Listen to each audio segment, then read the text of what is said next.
Last night, he came home from a reunion with his old university friends. Didn't tell me anything. Didn't ask how my day was. Just lay down and went straight to sleep. This morning, while I was eating breakfast, he dropped a sentence that left me frozen. I'm Cressida. I never thought a midlife crisis would come for me. It was like an uninvited guest silently placing its suitcase right in the middle of my sitting room. Without so much as a greeting, this morning's coffee sat cold on the table. I sat there, spoon suspended above my bowl of porridge, trying not to look at Alistair. He sat across from me, broadsheet in hand, but his eyes didn't move, as if the words were just a cover. The kitchen felt like it always did. Faint scent of toast in the air, Alistair folding the paper with slow, almost deliberate movements. He didn't look at me. Cressida, he said, voice flat, like reading an announcement. Let's get a divorce. The spoon in my hand froze, porridge dripping slowly back into the bowl. I stared down at it, the dull gray circles floating on the surface. Out there, people probably still thought we were the model couple. Alistair Davies, a successful middle-aged businessman. No gambling, no scandal, no reckless spending on flashy pleasures. The wives in the neighborhood always praised him, held him up as the standard for their own husbands. Your husband's a rare find, they'd say with a jealous look. I always nodded, smiled, because I believed it too. Alistair was a devoted husband, a thoughtful father, the result of years I had carefully nurtured. I remembered the early days when love still burned like a flame. The handwritten letters, the nights on park benches, his warm hand wrapped around mine. Time had dulled that fire, but I didn't mind. It had become something warmer, steadier. Forehead kisses each morning, never missing a single parent's evening despite a packed work calendar. He never brought his office frustrations home, never raised his voice at me or little Clementine. I thought, this is the man I will grow old with. But last night, he came home from a reunion with old friends, footsteps heavier than usual. He didn't share stories, didn't ask how my day went, just quietly took off his coat, hung it on the rack, and went straight to bed. This morning, he sat through breakfast without a word, holding the newspaper and staring into space. I thought maybe it was just a bad day, a passing mood. Then he said those words. I didn't understand. Wasn't everything still fine? Just a few days ago, we were still sitting on the sofa talking about where to travel for our anniversary holiday. Alistair hugged me from behind, his voice warm as he whispered into my ear. Darling, it's been so long since we had time just for ourselves. He suggested asking his parents to come take care of Clementine for a few days so we could have our own time. I leaned my head against his chest, felt his steady heartbeat, and thought we'd weathered so many storms. Now only a smooth road lay ahead. Past 40, we no longer burned with the passion of our youth. But the love was still there, solid like this house. It was just a reunion with old friends. I couldn't make sense of it. What made Alistair decide something so absurd? I put the spoon down on the table, the metal hitting the wood with a dry clank, and stared at him, my body frozen. My eyes widened, my chest heaving, struggling to breathe. Are you joking? I asked, my voice trembling, hoping it was just some stupid prank. Alistair looked up, his eyes serious, unmoving like stone. Cressida, I'm not joking, he said, voice low and steady. A wave of dizziness crashed over me, the world blurred. Only the thudding of my heartbeat echoed in my ears. I tried to stay calm, swallowed hard, and asked, Right, tell me why. My hand gripped the edge of the table, fingernails digging into the wood, trying to stop the shaking. Alistair sat there, leaning forward, hands clasped like he was begging for forgiveness. He began to speak, his voice warm. But when he said the name Fenella, the corners of his mouth curved ever so slightly, a fleeting smile, his tone unusually soft, like he was caressing a fragile memory. He told me about the reunion last night, about how he met her again, his secondary school sweetheart.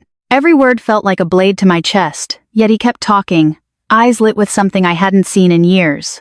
When he finished, a storm surged inside me, wild like the sea. I wanted to appear calm, to keep my dignity, but my eyes were already wet, tears streaming down my cheeks. My mouth opened, my voice choked. So, you met your first love again? She's divorced. Her life's a mess, and now you want to marry her? My voice broke. I covered my mouth to muffle the sobs, but the tears kept falling, soaking the collar of my shirt. You wouldn't understand, Cressida, Alistair rushed to say, voice urgent, his hand reaching out, but quickly retreating. She's nothing like you.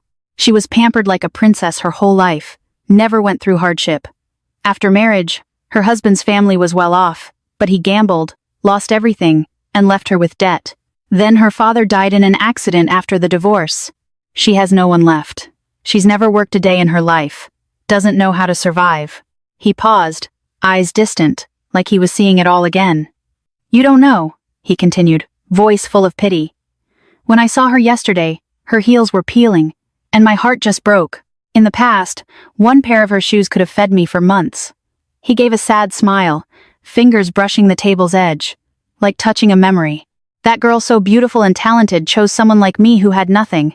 We dated from sixth form through university. Different unis but same city. She came to see me, ate with me at market food stalls, worked side jobs with me. I looked at the man confessing before me, his face flushed, eyes glossy like he was about to cry. If you loved her so much, I asked, my voice cold to hide the pain. Then why did you break up? Alistair gave a bitter laugh, his shoulders slumping like he was carrying a burden. I couldn't bear it, he said, voice heavy. She never cared that I was poor, but I hated myself for it. I had just graduated, was renting a basement bedsit for £400 a month with no future. I couldn't give her the life she deserved, and I couldn't let her suffer. I wasn't worthy. What else could I do but let go? I took a deep breath, trying to compose myself, but my chest felt like it was being pricked with needles. And now, I said, voice shaking, you can give her the life she wants. You want to hand her the best of everything. What about me? What about Clementine? Tears poured down, soaking my sleeves, dripping loudly onto the table. I rarely cried, but now everything broke loose. Seeing me cry, Alistair panicked, jumped up, grabbed a tissue box, pulled out napkins with trembling hands, and handed them to me. Crescida. I'm sorry. I'll leave everything to you and Clementine. I don't want anything. You two can still live the same as before. So, I cut him off, a bitter, twisted smile forming on my lips. You're set on divorcing me, right? Alistair lowered his head, clenched the napkin, his knuckles turning white. Fenella's too fragile, he whispered, voice thick with guilt. She doesn't have a steady job. I'm afraid if this continues, she won't survive. She doesn't have a job, I shouted, voice echoing through the kitchen as my hand slammed the table, making the coffee cup rattle. Then help her find one.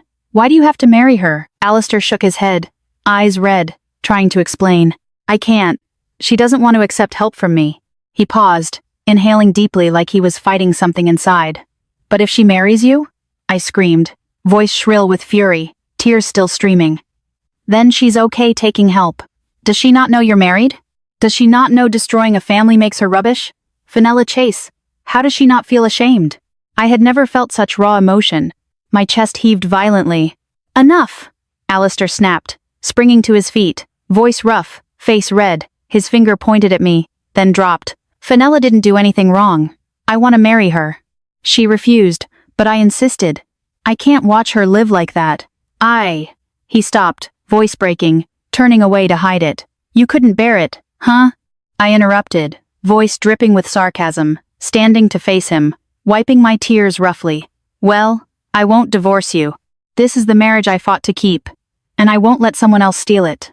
Alistair looked at me, eyes exhausted, then reached for his coat on the chair, moving slowly like an old man. Think it over and call me when you've calmed down, he said, turning his back and heading toward the door. I'll be staying at the office for the next few days. The image of Alistair as a good man collapsed inside me like a crumbling wall. He took in Fenella Chase and her daughter. Let them live in a luxury flat under his name. He handled everything. A sparkling flat with windows facing the River Thames. A special school for Marigold, the same one as Clementine's, as if he wanted to dig deeper into the wound. He even arranged for Fenella to be his personal secretary, tagging along to meetings, work dinners, client events. When someone teased Fenella, he jumped up, face flushed, voice sharp in her defense. Enough.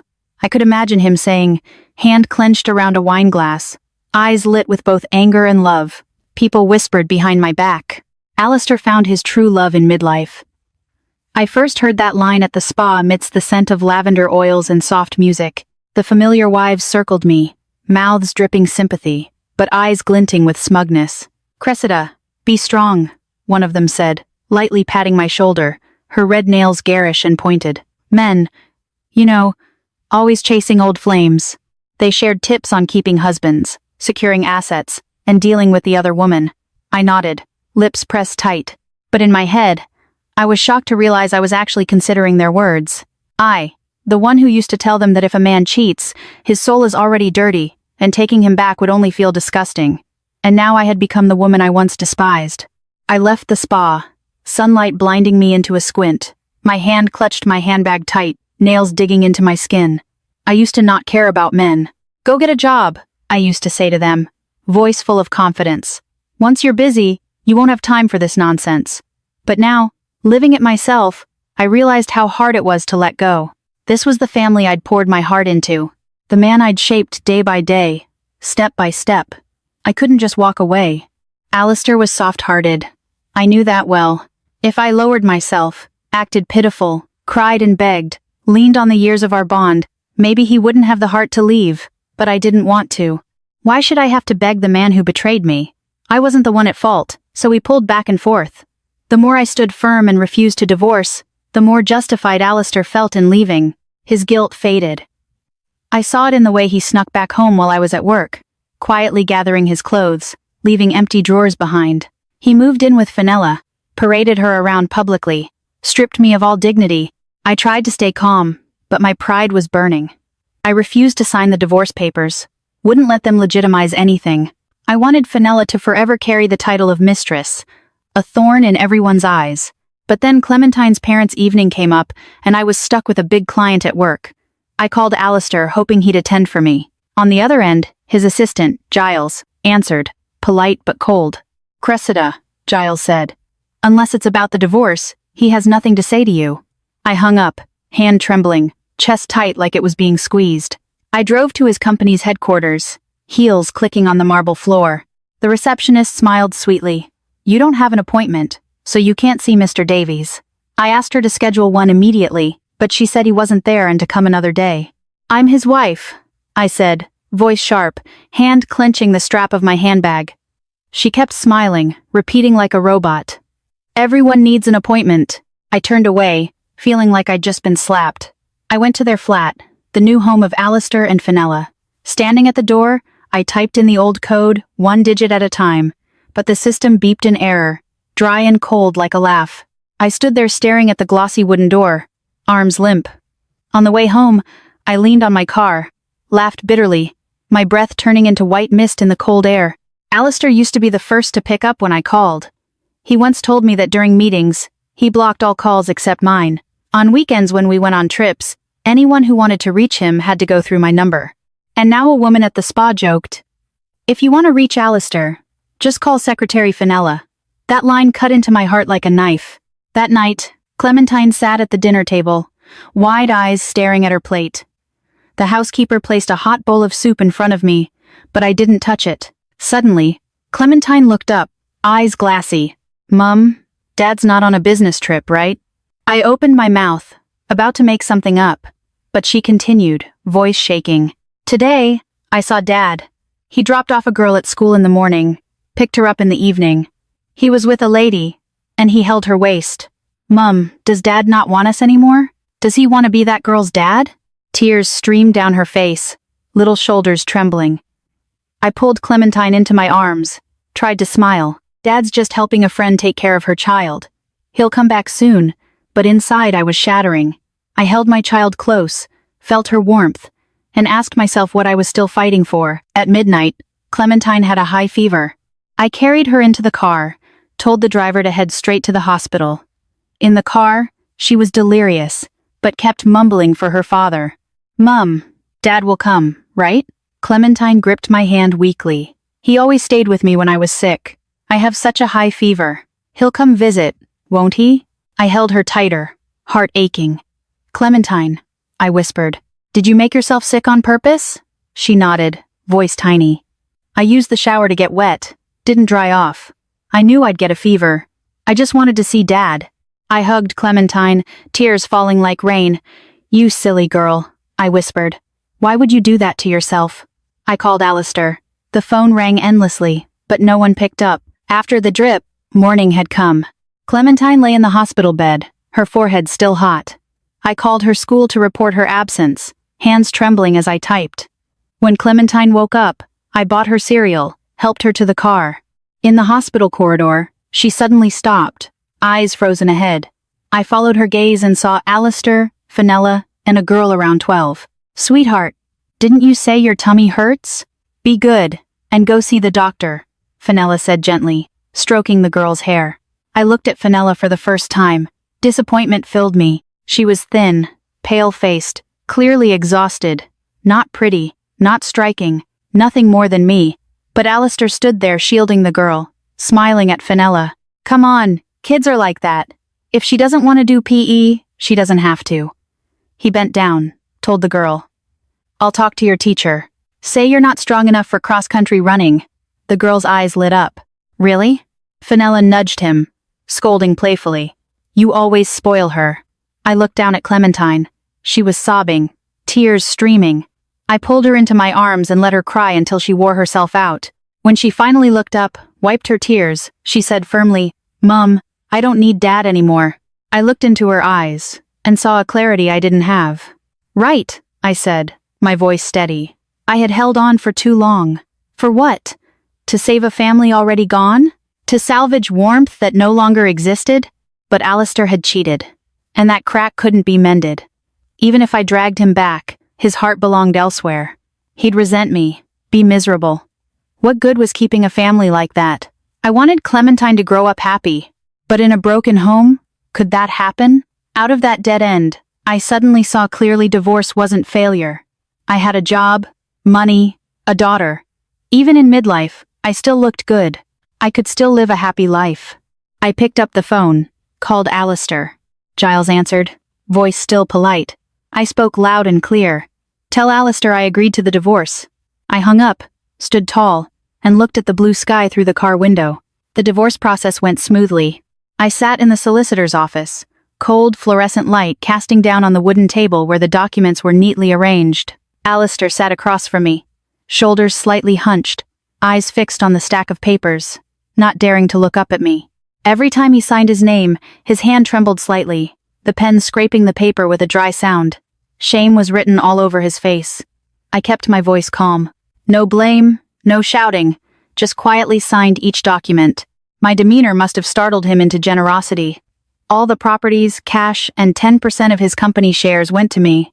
"For Clementine," he said, voice low, still staring at the table. I nodded without saying a word, but deep down I knew the company was his backbone. With his skill set, clients, and market, he'd rebuild everything quickly. That was why he could let go so easily. 1 month later, we returned to court to officially end the marriage. Clementine came with me, her small hand gripping mine tightly, ice cold. She didn't look at her father, eyes locked on the floor, lips pressed together like she was holding something back. Outside the courthouse, the harsh sunlight made me squint. Alistair stepped forward, a forced smile on his face. "Let me drive you both home," he said, trying to sound gentle. "Clementine, even though your mom and I divorced, I still love you the same." Clementine didn't reply. She just gripped my hand tighter. Right then, Fenella appeared, holding Marigold's hand. The little girl chirped, "Daddy, let's go to the theme park. You promised." Her voice rang out, light and carefree. Clementine tugged at me, her voice firm. "Mom, let's go home." I didn't look back. We walked away, Clementine's footsteps quick on the pavement like she couldn't get away fast enough. A few weeks later, Alistair's mother came to visit. Her frail hands clutched her handbag, eyes red. She sat on the sofa, beating her chest, voice trembling. "Cressida, I don't accept that girl. You are my only daughter-in-law." I poured tea, placed the cup in front of her, but said nothing. I knew she meant it, but I also knew it changed nothing. Not long after, I heard from mutual friends. Alistair and Fenella had registered their marriage. At first, Alistair's mother put up a fight, stayed in the city for weeks, declared she would kick Fenella out. But Fenella fainted 3 times in front of her, looking so frail that Alistair snapped at his mother, furious. Eventually, he quietly sent her back to their old town. In a family, whoever makes the money holds the power. Fenella, though she appeared fragile, was clearly no simple woman. She had Alistair completely wrapped around her finger. After the divorce, Alistair and I barely communicated. Occasionally, I'd hear scraps about him from mutual friends, bits and pieces, and I realized I didn't care anymore. On Alistair's 40th birthday, my phone buzzed while I was wiping the kitchen table. His name lit up the screen for the first time since the divorce. I picked up. His voice came through, slightly drunk. "Cressida, tomorrow's my birthday. Fenella's throwing a small party at home.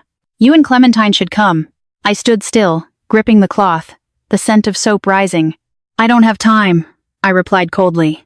He hesitated, then said, "Well, if you're busy, I'll have the minicab pick up Clementine." I cut him off. "No, I don't want her going alone. I'm afraid she'll be bullied." Alistair was taken aback, his voice raised. "What are you saying? Clementine is my daughter, my only child. Who would dare bully her in my home?" I let out a bitter laugh, voice mocking. "Are you sure she's your only daughter? You don't have another one in that house?" Silence, only the sound of his heavy breathing. I hung up. That night, I told Clementine and asked if she wanted to go. She shook her head immediately, her eyes firm, not a hint of doubt. "I'm not going," Clementine said, her voice soft but certain, and turned back to her book. I nodded, a little weight lifting from my chest. The next night, past midnight, my phone buzzed again. Alistair, slurring, completely drunk. "Cressida, it's been years, and this is the first time I haven't spent my birthday with you. I feel so empty. There were so many people here today. Family, friends, partners. It was so lively, but I felt so alone. Before every birthday, it was just the three of us. Not crowded, but I was happy. Content." He paused, voice shaky. "I didn't get to eat your marzipan cake. Didn't get Clementine's gift. I'm really sad." I stood by the window, looking out at the hazy streetlights, my hand tightening around the phone. Alistair, in his bad habit, drunken, rambling. I cut him off. "You're drunk. Go to sleep." Before he could say another word, I hung up. The phone rang again, but I powered it off and tossed it on the table. Lying in bed, I closed my eyes. The image of that marzipan cake came to mind. I hated marzipan, and so did Clementine, but Alistair loved it. Every year on his birthday, I'd wear a mask and carefully bake it, enduring the overwhelming scent just because he liked it. He'd eat the whole thing, grinning from ear to ear, arms around Clementine and me. Now my house has no more marzipan, no more scent I hated. I smiled in the dark, a lightness filling me. It felt wonderful. After the divorce, I felt a sense of relief, like I had finally taken off a heavy rucksack I'd been carrying for years. Life is simpler now with fewer tasks. Before, I was like a machine that never stopped running. Besides managing the design studio, I handled everything else. Clementine's prep, her weekend tutoring schedule, her health and mood. I tracked our property portfolio, stressed over utility bills, and handled small repairs. Even though we had help for cleaning and cooking, I still ironed the clothes myself, organized the wardrobes, and handled all the little things for Alistair. On top of that, even though my in-laws didn't live with us, I still had to manage check-ins, birthday gifts, Boxing Day hampers. Everything had to be thoughtful and well prepared. If either of them needed anything, they never called Alistair. They always called me because in their eyes he was the big boss, too busy with million-pound contracts to be bothered. Relatives on both sides, his uncles, my siblings. Anytime they came to the city, they called me for hotel bookings, restaurant recommendations, even flight tickets. I smiled, nodded, and logged it all into my phone. Whose birthday? Which shop's grand opening? Which cousin was going into surgery? My schedule was jam-packed, like a diary full of unnamed responsibilities. Alistair had a long list of clients to maintain, and I ended up becoming friends with their wives. I went to spas, shopped, gave gifts, and smiled through tea parties, even when all I wanted was to lie on the sofa. I remember the last time at the spa, one of the wives flaunted a new handbag, glanced at me, and asked, "Cressida, is Alistair still spoiling you?" I gave a forced smile, fingers tightening around my glass of orange juice, knowing full well they envied the image of my perfect family. But now I no longer have to play that role. I sold off all the properties we didn't need, kept only the house near Clementine's school, a city center flat, and a quiet home in the home counties. With less to manage, I finally feel free. I don't like worrying. If I could be lazy, I'd choose lazy every time. For years, I forced myself to be the perfect woman, handling everything big and small with a smile on my face. Now, I only take care of Clementine, my own parents, and myself. The messy relationships, extended relatives, Alistair's friends. All those drama-filled wives. I've cut them all out. My phone no longer buzzes with birthday reminders or scheduled appointments. Every morning I open my calendar app, see nothing on it, and smile. Without the wait, I have more energy. The design studio I started with my university friend is growing. Our clients are steady, profits are climbing, and I found joy again in the sketches. The new designs, things I once had no time to love. This morning, I sat in my small office, sunlight streaming through the glass, brightening the drawings spread across my desk. My assistant walked in, holding a folder, her eyes hesitant. "Miss Cressida, this is a big order," she said softly.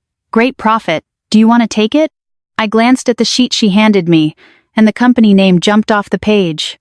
Alistair's company. My heart paused, but only for a beat. I pushed the folder back toward her, my voice calm. "No, turn it down." Imogen nodded, asking no questions. I stepped out of the office, the dim hallway lights casting a soft glow on the polished wooden floor. The clock on the wall showed 6 in the evening. The streets outside had started lighting up, and the sound of traffic horns echoed faintly in the distance. I suddenly saw Alistair waiting in the foyer downstairs. He looked up, met my eyes, and gave a forced smile. "Cressida, want to grab a bite together?" he asked softly, a slight hesitation in his tone, like he was afraid I'd say no. I stood still, hand gripping the strap of my bag. "That's not necessary," I replied evenly, eyes fixed on him, unwavering. Alistair scratched his head and stepped closer. "I just wanted to ask about that order," he said, trying to sound casual. "Why didn't you take it?" I raised an eyebrow, took a deep breath. "Work-related things should be discussed in the office," I said, turning around and motioning for him to follow. Inside the office, I turned on the lights, the white glow illuminating the desk, cluttered with drawings and documents. I sat down and pointed at the chair across from me. Alistair sat, hands resting on his lap, his thumb rubbing his knuckles, a habit he had when he was nervous. "Cressida, I didn't mean anything else," he began, voice quick, like he wanted to explain before I could cut him off. "That order always needs someone to handle it. Better to give it to you than someone else. I trust your professionalism. Giving it to you gives me peace of mind.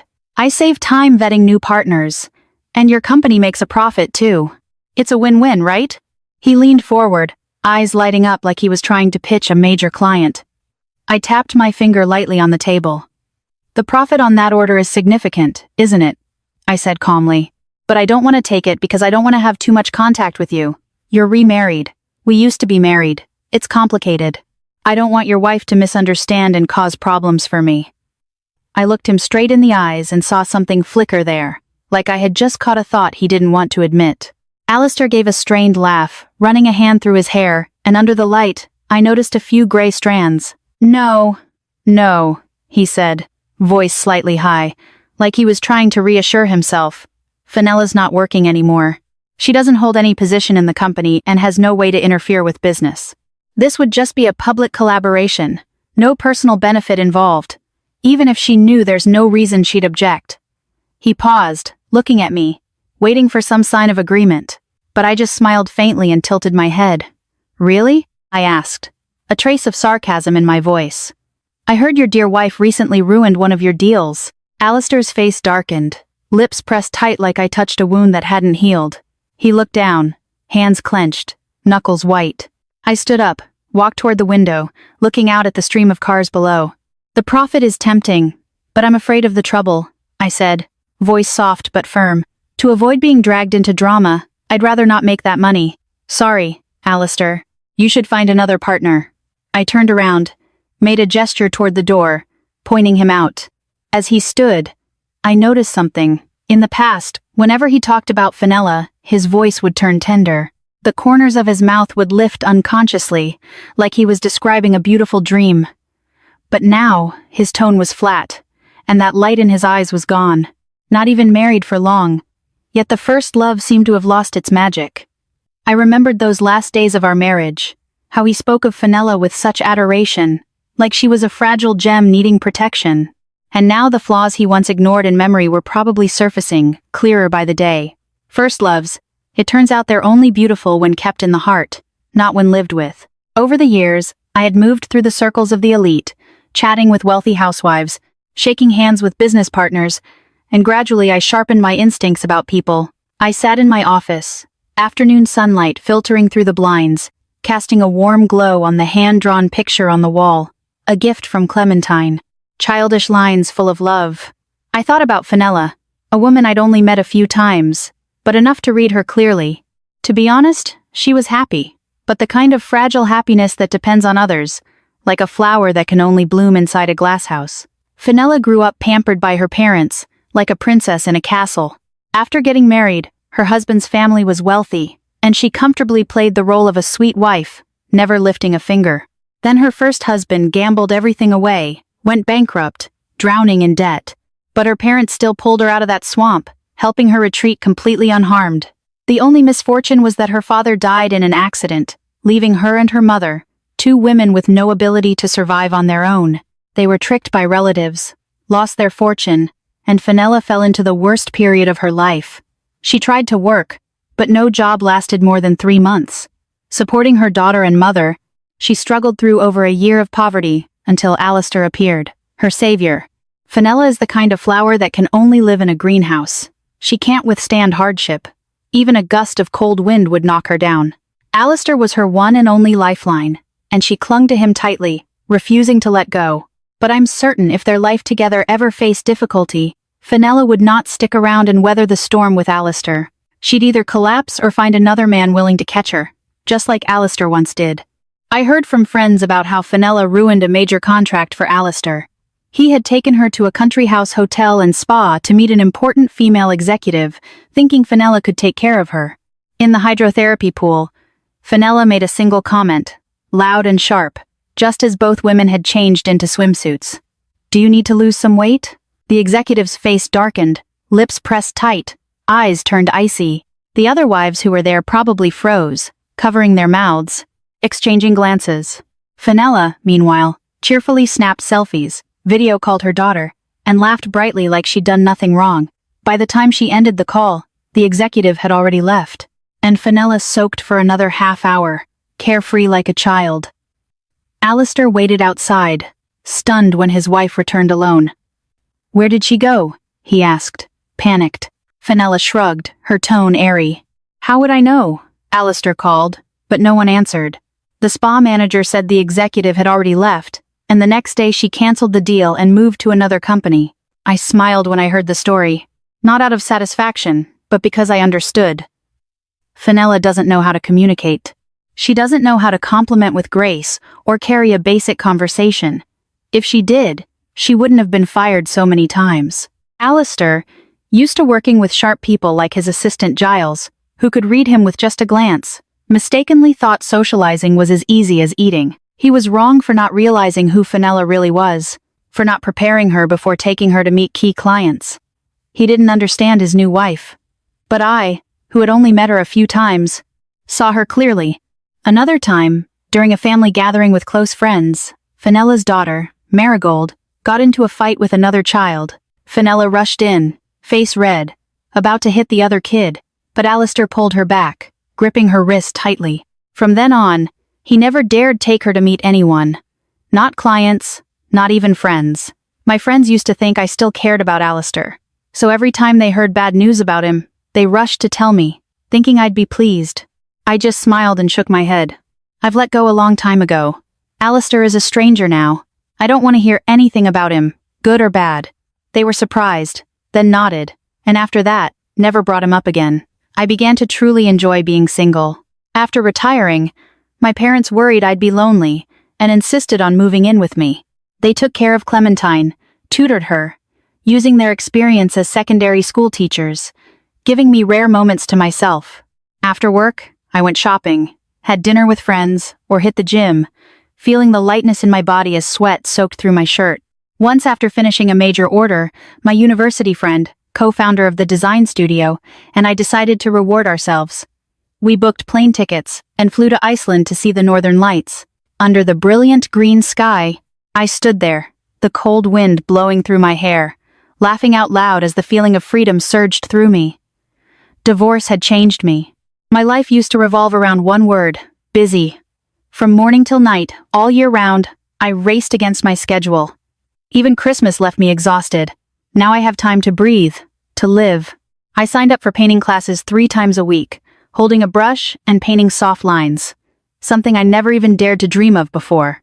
I'm planning to learn French to improve my communication, and I've decided that every summer and winter, I'll take my parents and Clementine on a holiday. Just thinking about those beautiful future plans fills me with energy. I found joy in life again. After a year of growth, my design studio expanded again. My partner and I spent months busy with everything from decorating the new office with white painted walls and indoor plants to hiring staff, training, and reorganizing the structure. Finally, when everything settled down, I took a deep breath and decided to take a few days off. I grabbed my bag and stepped out of the office. As I passed the concierge desk in the building I lived in, the guard called out to me, his voice low and eyes filled with concern. "Cressida, I need to tell you something." He lowered his voice, glancing around like he was afraid someone might hear. "Maybe I'm just paranoid, but just in case, I thought I should warn you. A while back, there was a man who tried to follow you into the building, but I stopped him. I asked who he was looking for and offered to help him contact them, but he wouldn't say." He paused, scratching his chin, his voice dropping even lower. "Recently that man bought the flat right above yours. I don't know what his intentions are, but you should be careful." I nodded and thanked him, but my heart sped up slightly. I stepped into the lift, hand clutching my bag, my head spinning. Back home, I sat on the sofa, the soft yellow light illuminating a photo of Clementine hanging on the wall. I thought for a while, then stood up, deciding to go upstairs and confront whoever it was. But when I reached the lift, I hesitated. If this person had bad intentions, I wouldn't stand a chance alone. I turned around, planning to find another way. When the lift doors suddenly opened, Alistair stood there. Our eyes met. "Say it. What exactly are you trying to do?" I asked coldly, arms crossed. We sat facing each other in a nearby restaurant, the bright chandelier light highlighting every detail on Alistair's face. I was startled. He looked so much older, though it had only been a little over a year. His cheeks were hollow, the lines at the corners of his eyes and across his forehead deeper, his hair dusted with silver like frost. "Why haven't you dyed your hair?" I asked, my voice unintentionally softening. Alistair gave a faint smile, running a hand through his hair, eyes lowered to the table. "It grows back too fast. I'd have to keep dyeing it every few days. I'm lazy." He looked up, eyes filled with regret. "Cressida, I can't sleep. I hug a photo of you and Clementine to fall asleep, but after a few days, that stops working. Then the insomnia returns." I frowned, hand tightening around the cold glass in front of me. "You're being ridiculous," I said, my voice hardening. Alistair went on, voice trembling. "I started following you, and found that on the days I saw you, I could sleep at night. I was stunned, speechless, just staring at him, his eyes full of exhaustion like someone lost. "You should move out," I said firmly. "We've been divorced for 2 years. I don't want anything to do with you. Your wife will cause problems for me. You know I hate trouble." Alistair looked down, then whispered. "I asked her for a divorce. I was surprised." The glass in my hand quivered. "Isn't she your first love?" I asked with a hint of sarcasm. Though deep down I felt a flicker of satisfaction. Alistair gave a bitter laugh, rubbing his forehead, veins rising. "I had too many expectations. Turns out first love is only beautiful in memory. Living together is a mess," he began to explain, voice low, like he was unloading everything. "Fenella's not just incapable of independence. She can't even take care of herself. She can't manage even the smallest things. Once I forgot some documents at home and asked her to bring them to the office. I told her clearly it had to be on time because the meeting was important. She arrived an hour late after carefully doing her makeup and picking out an outfit. When I questioned her, she said she wanted to look pretty at my company." He shook his head, face red with frustration. "Those documents," Alistair continued, voice catching, were covered in grease, probably from food. I was too angry to speak. Her mind doesn't function normally. No matter how important something is, even if I repeat it 100 times, she doesn't listen. He paused, breathing deeply, fingers tightening around his glass. I slapped her. The first time I ever hit someone. I know it's wrong, but she drives me insane. The moment I come home and see her face, I lose control. I looked at Alistair, saw the despair in his eyes, but I felt nothing but cold. "There's more," he said, voice fading. "My company landed a major contract. I invested almost everything, even took out a bank loan. When Fenella found out, she went hysterical. said we'd go bankrupt, demanded I pull out. She even hid money I'd given her, afraid I'd ask to borrow it. I was hopeless. That's when I asked for a divorce. And this is before we even lost anything. If I actually went bankrupt, she'd be gone in a second, wouldn't she? I raised an eyebrow. Has she agreed? Alistair sighed. She's hesitating, afraid the project might fail and drag her down, but also scared that if she leaves and I succeed, she won't get anything. Isn't that funny? He looked at me as if waiting for comfort, but I said nothing. I remember those early days of starting the company when you were still there, he added. Hearing him say that made me think back too. After graduation, I had landed a great job offer, but someone with connections stole it from me. Furious, I quit and joined Alistair's startup. Through long nights of overtime and crisis, we stayed by each other's side and eventually fell in love. The company nearly went bankrupt multiple times, but I was always behind him saying, just go for it. If it fails, we'll start over. We're still young. I believed in his talent and effort. In the end, we pulled through and built a wide-open path. After marriage and Clementine's birth, I stepped away from his company to start my own design studio and pursue my passion.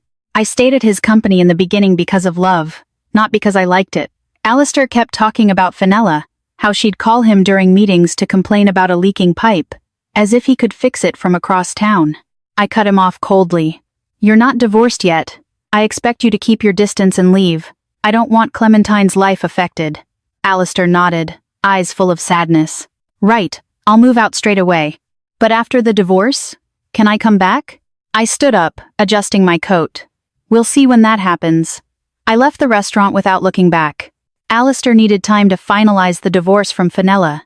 And by then, Clementine would probably have graduated and transferred schools. I would sell this flat and move closer to her new school. In the end, Alistair never went through with divorcing Fenella, not because she stopped him, but because he didn't want to. I stood in the kitchen, early morning light, filtering through the blinds, shining on the cooling cup of coffee on the table. I heard about him from a mutual friend, their voice low, like sharing a secret. Alistair had been diagnosed with late-stage stomach cancer. The news swept through like a cold wind, making me freeze. Life always has a way of delivering the unexpected. Alistair told Fenella about his illness, said he was dying, and that if she just took good care of him, all his assets would be hers in the end. Fenella believed him. Or maybe she was simply dazzled by the glow of money. But Alistair in his final years became a different man. He blamed Fenella, said the cancer was her fault. Irregular meals, constant arguments that stressed him out. He found endless ways to make her suffer. Fenella, clinging to her dream of inheritance, gritted her teeth and endured it. The doctors gave Alistair 3 years to live, but he lasted 5, as if his willpower was a flame, refusing to die out. For 5 years, Fenella lived trapped in his glass cage. Not a princess, but a servant, worn down by his unreasonable demands. When Alistair finally passed, she thought everything would be hers. But then came another blow. Alistair had made a will long ago. All of his assets, the company, property portfolio, and cash, were left to his parents and to Clementine, my daughter. Fenella received only a small flat, just enough to get by, but nowhere near the extravagant life she had dreamed of. She was outraged, hair disheveled, eyes swollen with tears, storming into the solicitor's office and shouting, "This can't be real. I took care of him for 5 years." But the solicitor told her the will was legal, and she truly had no claim. Fenella spiraled, became unhinged, followed me every day, demanding that I pay her. I looked at her, not with anger, not with pity, just seeing a lost woman clinging to things that were never hers. I didn't want drama. When Clementine received her university acceptance letter, we moved to a new city where Clementine would attend university, where the streets were lined with trees and the air carried a scent of the ocean. I stood in our new home, sunlight pouring through the large windows, lighting up a painting Clementine had made, a field of flowers under a blue sky. My parents, now with graying hair, sat in the garden, laughing with Clementine about the old days. I brewed a cup of tea, sat down on the sofa, and took a deep breath. Was Fenella pitiful? Maybe, but I didn't give her a penny. With someone who only knows how to cling, opening the door once is opening the floodgates for trouble that never ends. I've learned adults who don't know how to stand on their own. You stay away from them. My life now is filled with quiet mornings, birds singing in the garden, Clementine humming softly in her room. Every day I step out into the world. I'm no longer a busy wife, no longer a mother burdened with everything. I am Cressida, free, living for myself and the people I love. Let go of what was never truly yours.